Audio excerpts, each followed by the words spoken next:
জয় স্বামীজি মহারাজ। সবাইকে নমস্কার। আজ আমরা শুনব স্বামী বিবেকানন্দের অমৃত বাণী। স্বামী বিবেকানন্দ বলেছিলেন, শুধু বড়লোক হওয়ার চেষ্টা করো না, বড় মানুষ হওয়ারও চেষ্টা করো। আজকের সমাজে আমরা সকলেই চাই সম্পদ, নাম, যশ, কিন্তু এইগুলোই কি জীবনের সার্থকতা?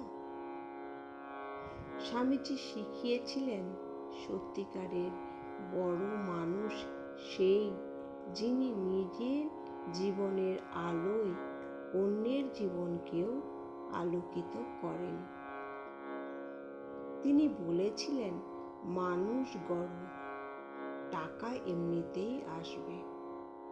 তোমাদের চরিত্র চাই, আত্মবিশ্বাস চাই, সেবার মন চাই, তাহলেই গড়ে উঠবে নতুন ভারত।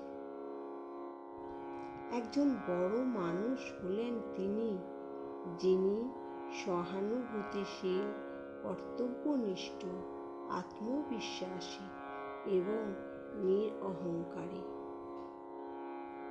স্বামীজির বাণী আমাদের আজও মনে করিয়ে দেয়, মানুষই শ্রেষ্ঠ সম্পদ। অর্থ, গাড়ি, দালান নয়, বড়ত্ব আসে হৃদয়, মনন ও ত্যাগে। জয় স্বামীজি মহারাজ।